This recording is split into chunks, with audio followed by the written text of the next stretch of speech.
सकता है संघ को लगता हो कि मोदी जी जब तक सरकार चला रहे हैं और उससे संघ का विस्तार हो रहा है, नई शाखाएं खुल रही हैं, स्वयंसेवकों की संख्या शाखाओं में बढ़ रही है, जिन गांवों में, कस्बों में या वन क्षेत्रों में संघ की शाखाएं नहीं लगती, वहां लगनी शुरू हो गई हैं, साधन उपलब्ध हो रहे हैं, कार्यालय बन रहे हैं, जैसे हमारे अग्रज जो है सुरेंद्र जी ने भी कहा। तो इस चीज को देखते हुए संघ उनको एक, जिसको कहते हैं कि ढील दे रहे हैं।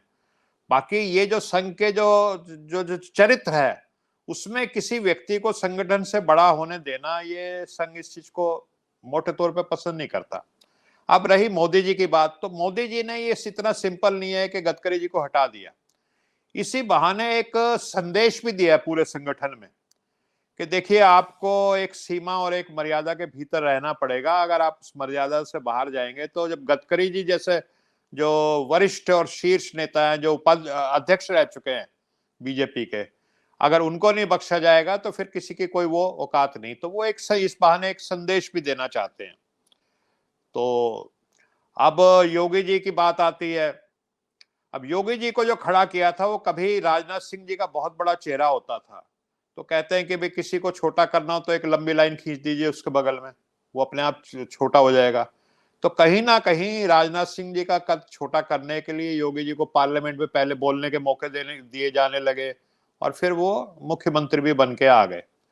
लेकिन अब योगी जी का अगर ज्यादा कद बढ़ रहा है या उनकी छवि बेहतर हो रही है तो फिर वो राजनाथ सिंह जी को बैलेंस करने के लिए उनको रखा जा रहा है।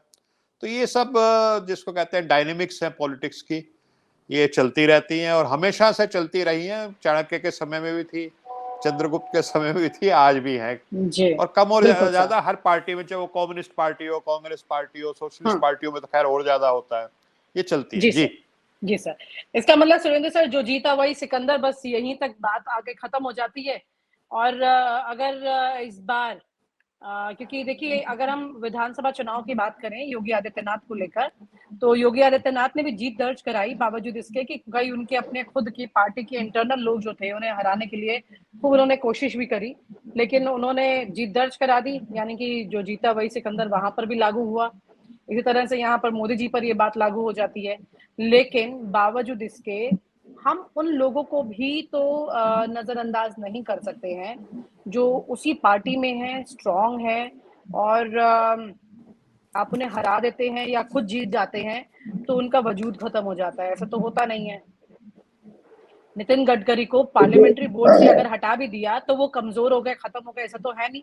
लेकिन उनकी कोई लोग मानेंगे नहीं या उनकी लॉबी अब रिएक्ट करेगी या लॉबी बनने ही नहीं देंगे नरेंद्र मोदी, या बनने ही नहीं दी अभी तक, क्योंकि खेमेबाजी तो चलती है ना सर पार्टीज में। देखिए हम लोग जो बात कर रहे हैं वो आइडियल पॉलिटिकल सिचुएशन की बात कर रहे हैं, लेकिन जो प्रैक्टिकली है वो यही है। नितिन गडकरी को हटा दिया है, आपको अगले 6 महीने तक उनकी आवाज नहीं सुनाई पड़ेगी, न ही उनके पक्ष में कोई बोलेगा। यह माहौल चला गया। तो पंडित जवाहरलाल नेहरू का समय नहीं है कि सीधे मुंह पर लोग कहेंगे, या अटल बिहारी वाजपेयी का समय नहीं है कि वो इंदिरा गांधी को दुर्गा कहें। अब वो मौका नहीं है। और एक बात बहुत अच्छी अभी कही गई, संघ का जो अपना संस्था का वो है अहम महत्व की संस्था आगे होनी चाहिए। यही बेसिक पॉलिटिक्स से पहले होता था कि पार्टी आगे बढ़े, नेता कोई मैटर नहीं करता। अब जिस जद्दोजहद से संघ गुजर रहा है, हो सकता है इसमें भी ट्रांसफॉर्मेशन हो जाए। क्योंकि मैंने जो एक बात कही है उसको बहुत ही खोजबीन और जानकारी के आधार पर कह रहा हूँ कि बहुत बड़ा वर्ग जो आरएसएस का है, जो मोहन भागवत के बाद मैटर करता है, उनमें बहुत लोग मोदी भक्त हो गए। और जब किसी पार्टी में प्रशंसक के बजाय भक्त हो जाते हैं तो फिर वहां व्यक्ति की ही पूजा होती है, फिर वहां सिद्धांत नहीं रह जाते हैं। और इसीलिए कहा जाता है कि अगर किसी आदमी को या किसी पार्टी को आपको नष्ट करना है तो आप प्रशंसक के बजाय भक्त भर दीजिए। प्रशंसा सबको अच्छी लगती, किसको नहीं अच्छा लगता कि हमारी आपकी कोई तारीफ न करे अगर हम अच्छा काम कर रहे हैं।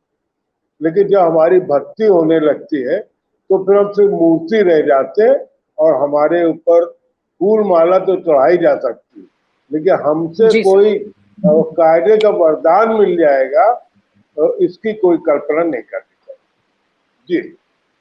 जी सर, जी सर। हरिकेश जी, आखिरी सवाल और इसी के साथ चर्चा हम आगे पूरी करेंगे। कुल मिलाकर के नितिन गडकरी, क्योंकि सारे पैनलिस्ट इस तरह से कह रहे हैं कि नितिन गडकरी जो है वो कुछ नहीं बोलेंगे या उनकी कोई आवाज नहीं सुनाई देगी। वो व्यक्ति जो कि पार्टी में जिसके लिए कहा जाता था आमतौर पर चर्चा में कि ये एक ऐसा लीडर है नरेंद्र मोदी रिजीम में भी जो कि बिंदास बोलता है और डरता नहीं है और अपने काम के दम पर मतलब टिके हुए हैं। हाँ, लेकिन अब नितिन गडकरी इस झटके के बाद से, जैसा मैं पहले भी बताया था चर्चा की शुरुआत में कि कल खुद विनोद अग्निहोत्री जी की किताब का विमोचन था, एक और किताब का विमोचन था, उन दोनों में उनको जाना था नितिन गडकरी को, लेकिन वो कहीं पर भी नहीं आए। हालांकि महाराष्ट्र में कुछ कार्यक्रमों में वो गए हैं, लेकिन दिल्ली में वो दिखाई नहीं दिए। तो क्या वाकई में, क्योंकि देखिए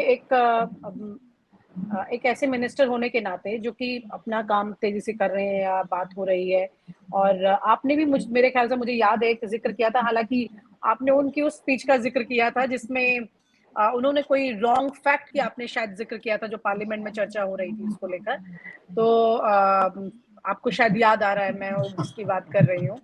तो कुल मिलाकर के मतलब नितिन गडकरी जो है वो चुप हो जाएंगे, खामोश हो जाएंगे और नरेंद्र मोदी अब बिल्कुल एक टारगेट के साथ में 24 की तरफ बढ़ रहे हैं और सिर्फ वही बढ़ेंगे उनके साथ जो उनके साथ रह गए हैं। यही तस्वीर बनती है। एक्चुअली माजुली द्वीप का एक जिक्र था, माजुली द्वीप के ऊपर पुल बनाया जाने का जिक्र था और उसको नितिन गडकरी जी बड़े अहम भाव से उसमें बता रहे थे और ये बताने की कोशिश कर रहे थे कि मैंने कैसे जो है 6000 करोड़ की कीमत को घटा के मुश्किल से 600-700 करोड़ में बनवा दिया था। और इस पर मेरा ये तंज था कि ये जो है ये नरेंद्र मोदी के रास्ते पे चल रहे हैं, ठीक उसी तरीके के जुमले और उसी तरीके की बातें कर रहे हैं जो इनका चरित्र नहीं था, बेसिकली उनका चरित्र नहीं था नितिन।